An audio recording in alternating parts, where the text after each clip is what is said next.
So for those of you, stand by for a Scoutmaster Roast!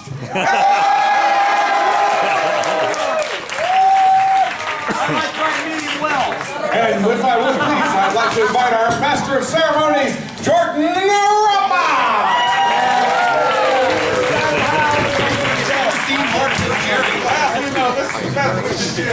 This is the best we can do on a budget, that's for sure.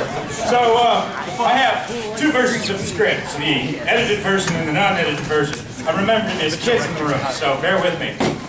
First thing I would like to say, being the only son, eldest son of Scoutmaster Roast.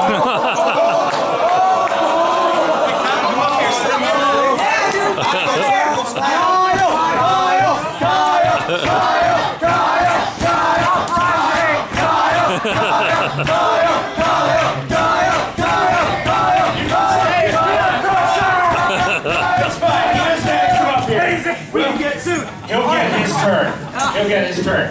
But I was asked to say, before we start this roast, to say a couple things about my father, our Scoutmaster. But since I have the disadvantage of living with him, if I were to start the roast, it could go all night. So I just wanted to say a couple short things that my father has taught me that I know you guys will all know. The first one, we at White Stag have an old saying, on time is late, late is unacceptable. Well, when you're with Scoutmaster John Rombach, early is late, on time is late, and late is way okay. The last thing I would like to note, and I feel like his wife would think this is the most funny, is that if you save it till the last minute, it will only take 1 minute.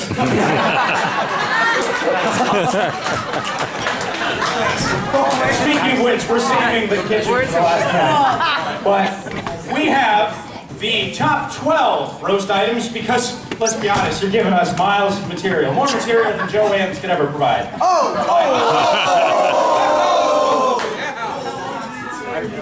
That was off script.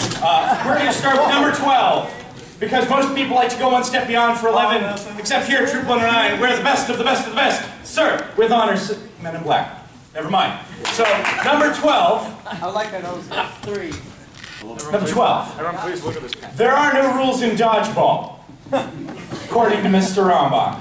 If anyone's been on the overnight, you'll know we always try and keep the first aid kit on hand. I think they were talking about me, but mostly you. 11. You can make hush puppies with the fish batter mix if you don't catch any fish at Boundary Waters.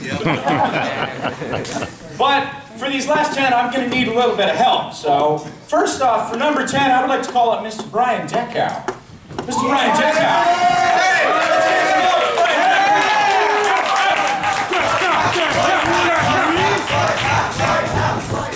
All right, number 10 on the roast items. If you buy your fiance a large enough diamond, you will not have to cook or clean for the rest of your life.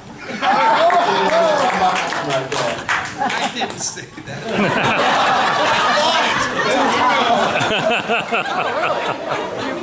We heard it. You said it. Now, I would also like to call up a couple of the lovely ladies of the mom friends, as we used to call them, Miss Ellen, Sharon, and Chris. If they could, I forgot I could get some love for some of the moms in the room. Come on, you can clap loud for your moms.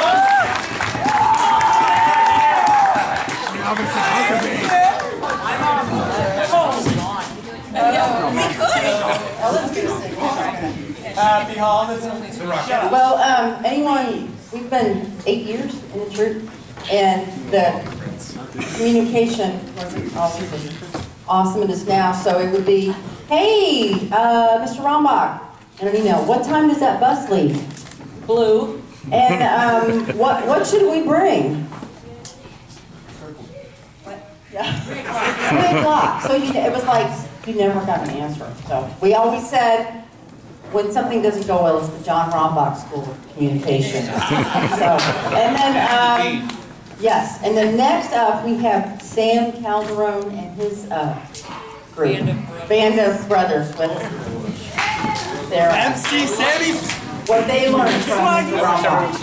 MC Swaggy Swimmy. That would have been Swaggy Swimmy.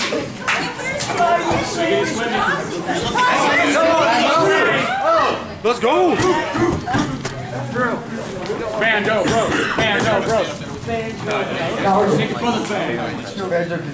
All right, so I mean, I have been around Mr. Rombach for quite some time. Sorry about that. And usually when we go on campouts, it's usually about as predictable as a Bears football season.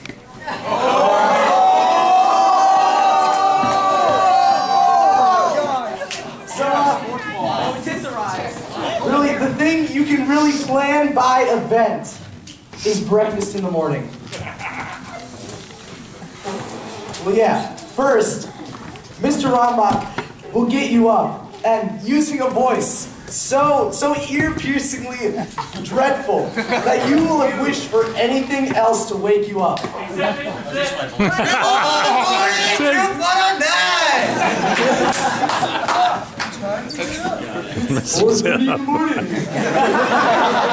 Let's get cooking. Slate's unacceptable. No, it is. So, you start cooking, and you think you're doing something right, but no, you're not. You're really doing everything that you know is wrong. Mr. Rombach is essentially the Gordon Ramsay of Scout food. This is Bolton. So we have some quotes that you hear every weekend from Mr. Rombach when you are cooking. Let's see. The first one. Let's see. Cooking is all physics, gentlemen. You got your burning pan, gentlemen. Gentlemen, power shovel. Most of you think you're not eating quick enough to get one of those. All right, Yeah, that is breakfast. So then, you gotta clean it. And, Oh gosh. so you always have to get someone to find, your sump bags and stuff, and you can never find people to do it. And then you start planning for your day. And that... Like, which way you going with this? You start planning for our day, Sam. Yeah. Is that all we got? Oh, it is not over yet, ladies and gentlemen. Keep on.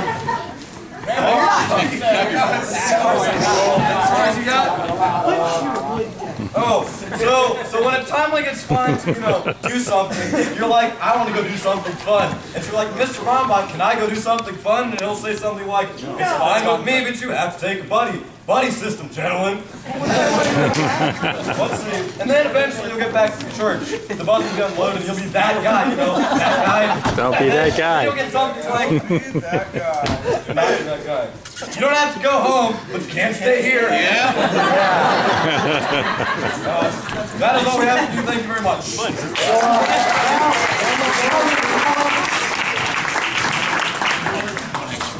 He's gonna hang on to it.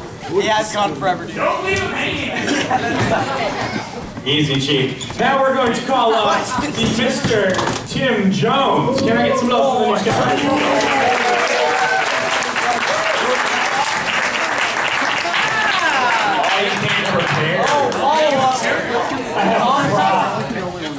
But I don't have my glasses, so I can't read whatever.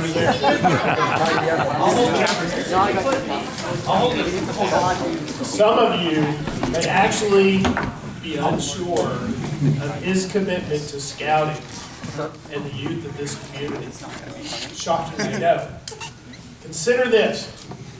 Who else would spend thousands of dollars, give up a week and a half's vacation time, take on scouting 40 boys outside of this group, drive to West Virginia for a week and a half of fun in the sun, just to demonstrate to 36,000 Boy Scouts how to not ride a bicycle?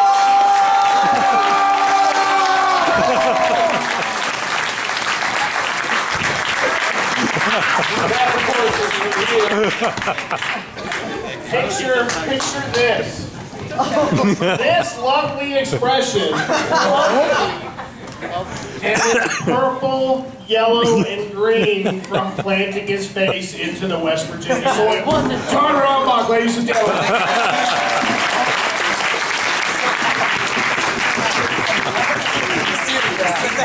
He's wonderful, he's wonderful. He makes a good point. Wear your helmet next time. So, this next one, some of you might want to plug your ears because what's listed is a Miss Carrie, and we all know how well she knows you. Yes! Oh no.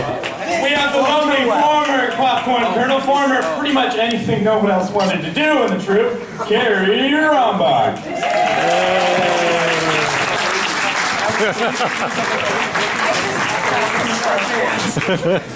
I just wanted to take a quick minute to talk about that 1 hour of a week that our Scoutmaster put in.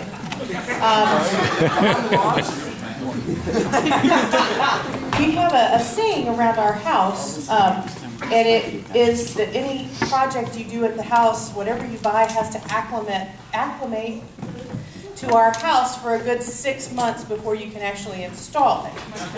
Or 8 years, or 9 years. I would like to invite each and every one of you to our house to see our kitchen cupboard that won't stay closed, but we have it taped because we can't get a hinge to put in it. Or the kitchen walls where we spackle because we need to paint, but that was about 6 years ago, so we still haven't painted, but I think the spackling has just about dried.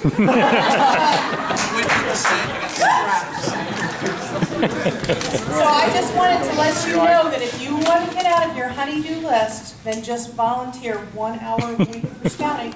And it works.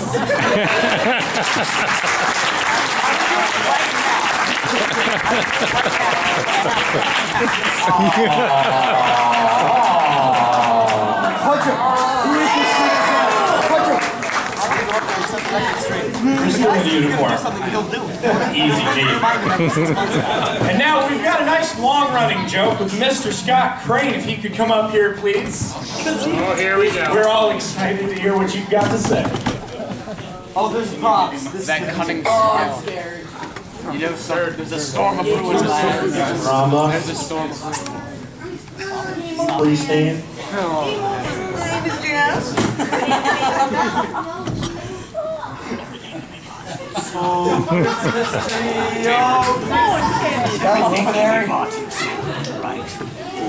Are we like, is this the fire we're gonna roast with or what? This may take a while.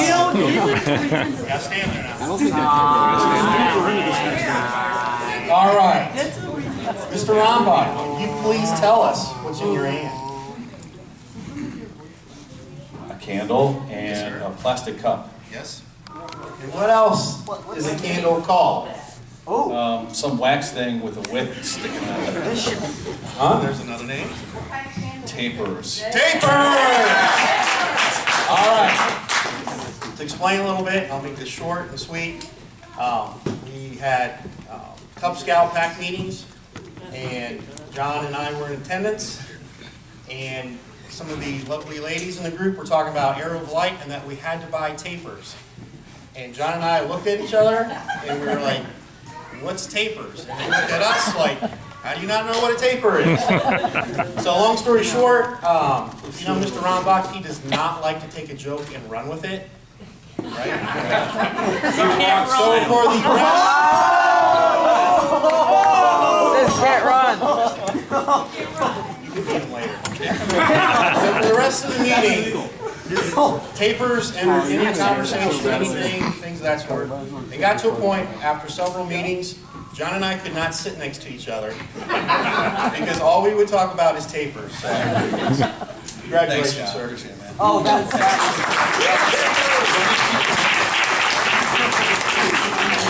burning the can. Don't just drop that.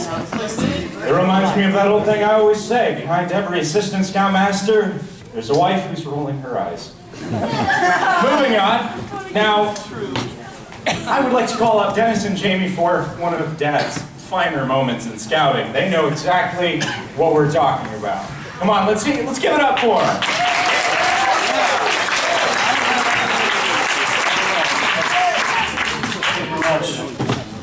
Mr. Rombach, you gave us some moving words earlier tonight. I want to say how much I appreciate them because our story also involves a chasm, no bridge, and some running water at Camp Ransburg. Our boys crossed over in one of the first campouts that Dennis and I went on. We go to Camp Ransburg, and it was a beautiful sunny day at Camp Ransburg. It rained the whole time. So we get the bus down there, we unload the bus, and Mr. Rombach says, I'm going to go turn the bus around, I'll be right back. So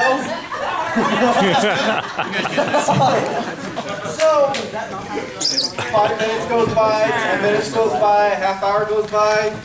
Where's John? We see him come walking back up, doing the walk of shame. He had gotten the bus stuck in a ravine. The wheels were actually off the ground. It was spinning.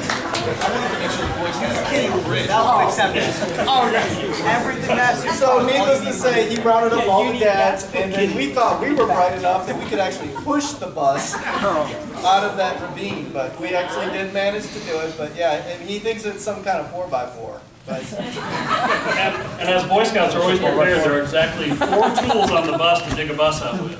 1 shovel, 1 pickaxe, a stick, and a spoon. That's what we have. Thanks for the memories.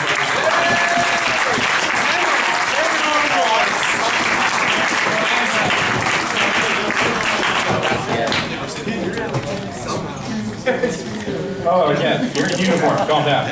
Okay, now I would like to call up someone who's very dear to our troop, Mr. Mark Ogden, who has been serving tirelessly pretty well as long as you have, but he's got a couple choice words he would like to share with the troop.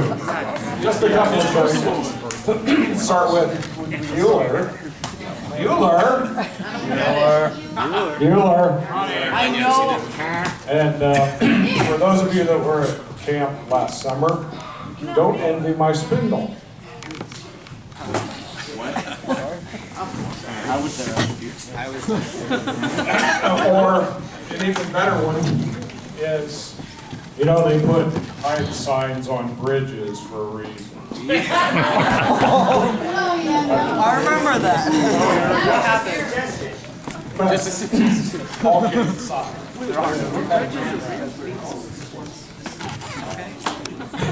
As you can tell, here I'm losing my voice.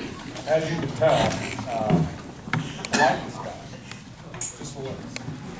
But that's enough said. And now I have, where's Mr. Kirkland? Some wonderful comment.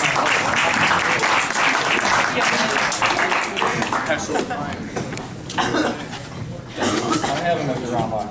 Oh, jeez. The place was Brown County State Park. The time is November 12th, 2012. They're near Thanksgiving. What is everyone's favorite Thanksgiving dessert? Pumpkin pie! Turkey! Pumpkin pie. It was Saturday evening. We were so excited we had dessert. Rombach had prepared and had brought with him. And I go to retrieve all of the food from the cooler, and to save space, instead of stacking the pies horizontally, stack them vertically. You have to bake the pumpkin pie. The whole bottom of the cooler was all an orange mess, and I'm pulling out our food. It's dripping down the bus in the street, and it was like, what happened? Did somebody throw up? No. You have to bake the pumpkin pie. Yeah. We didn't have desserts, but it was a great story. Thank you, John.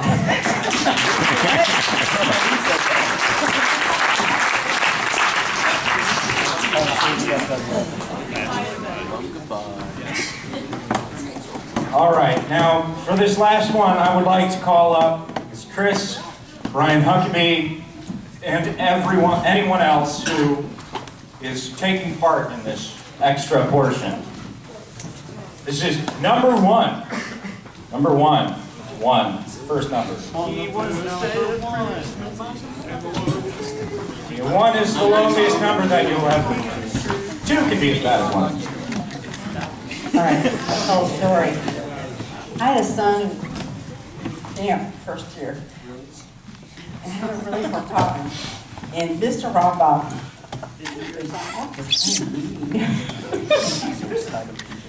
but I went down, and he said, "Come down, you are not to take him home."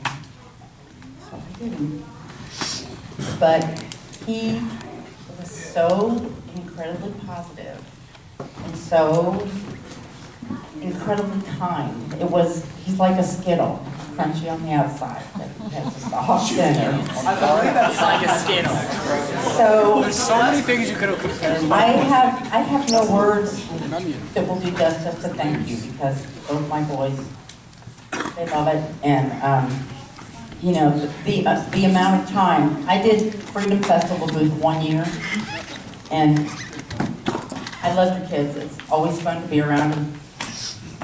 But after herding cats for a weekend, I felt like when that bus pulled in after a week at Ramsburg, I should be there with a case of Jack Daniels with a bottle for everybody who spends the week there. Yes, yes. So we all got together and got you a little something. So I will do this. My own pockets.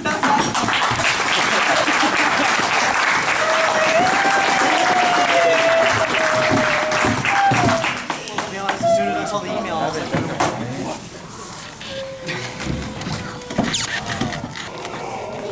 What is it? Yeah, it's going to be shaking on me a lot to get me to move. So. Thank you. Shake it up a lot. Shake it up. Whoa. It's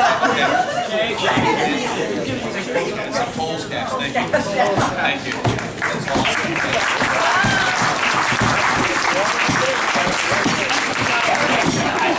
You're not getting away. Yeah, you should sit down. Give yourself focused. Be just as loud one and the other. So I'm Mr. Humphrey. We've been in the troop for 8 years. Sorry, late 8 years. And you know, you won't believe this, but I just got an email message from John. And he, you know, this goes right back to the John Rombach School of Communication. We have, he triple booked us tonight, not only for the Court of Honor, but he managed to mix up AM and PM, so we have the Doctorow tonight at 10 in the dark, at the same time almost as the Court of Honor. And then he also says that we can get service hours at Reynolds Christmas tree light tonight too. So Why can't I be lawyer? on a serious note, I've shot a lot of pictures of this troop over the past 8 years, and then we've been involved in the PAC and the troop. And John is, what I've noticed is John is consistently present in all of those pictures, and it's amazing how much time he dedicates to scouting. I mean, it's amazing, and it's a great sacrifice. Not only does he give up his vacation to take kids to camp, you know, and spend a lot of time doing that, but you know, it's the personal sacrifices that he makes at home, and that's huge. And I guess, you know, if I have to say what's the one thing that I've learned about Mr. Rombach, and that is hundreds, if not thousands, of boys have been touched by his leadership. And yeah, that ain't totally.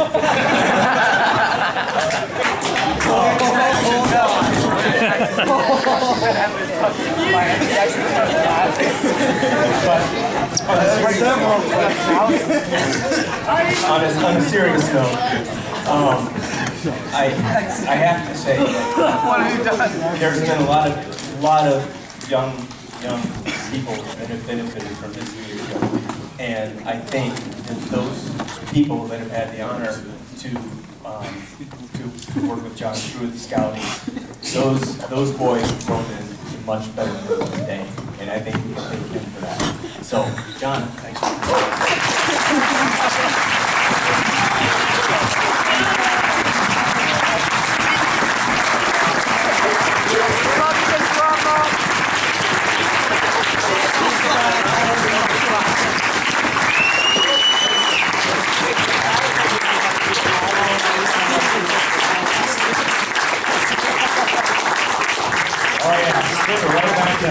We're not quite done just yet.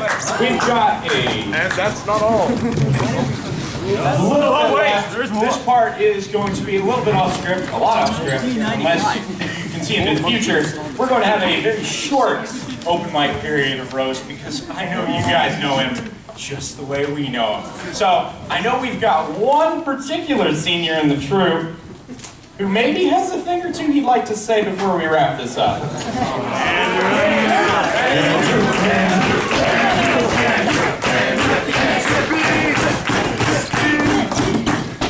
So, Mr. Rombach and I have known each other for quite some time.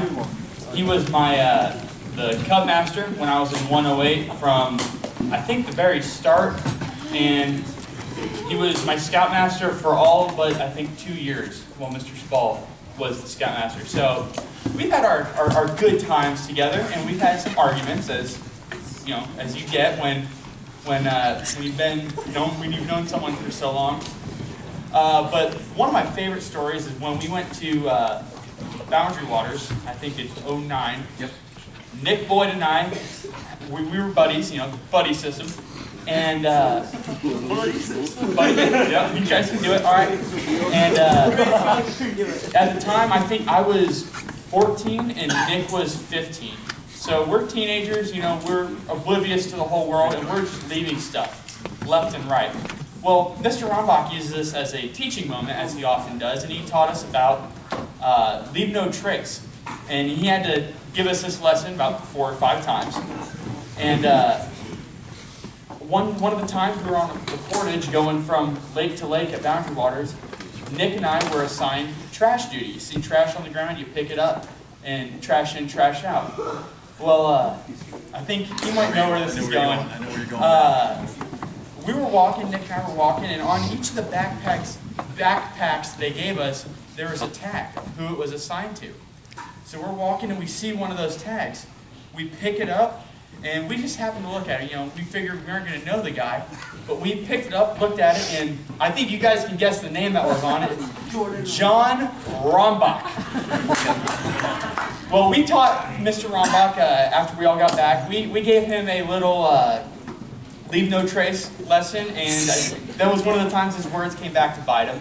But also, we all, my next little tidbit, we all know of the blame Mr. Rombach button, right?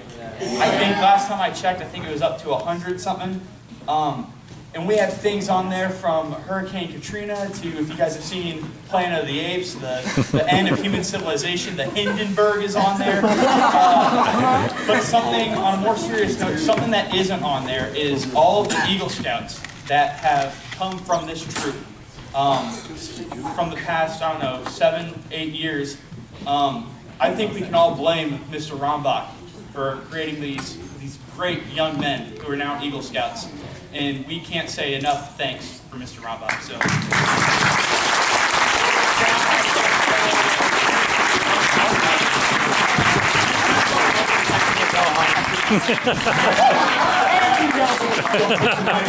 Don't break the dad. I got it. Okay. Musician. Okay, everybody. Now, do we have any other takers? Open mic, no chance. Kyle!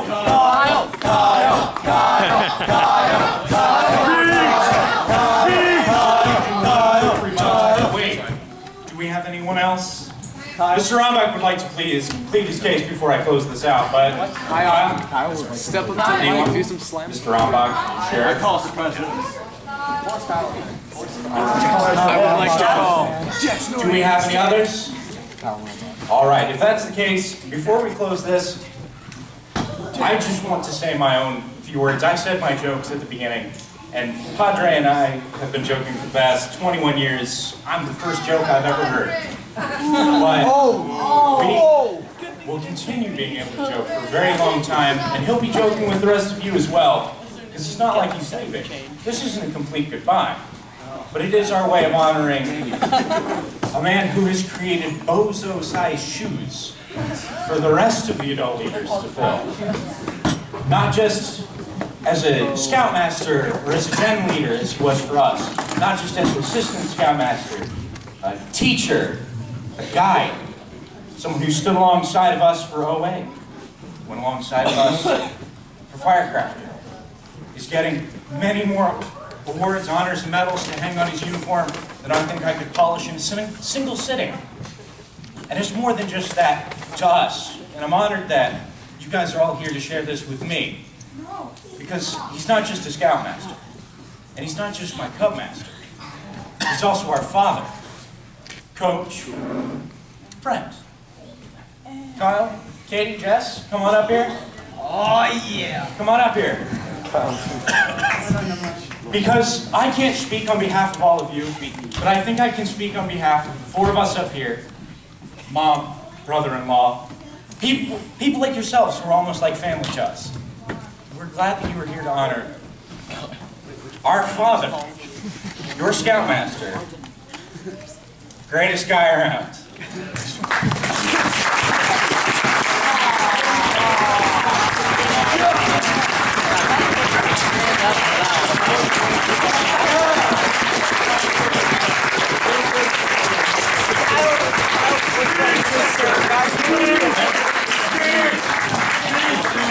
And with that, we have done our Scoutmaster Minute.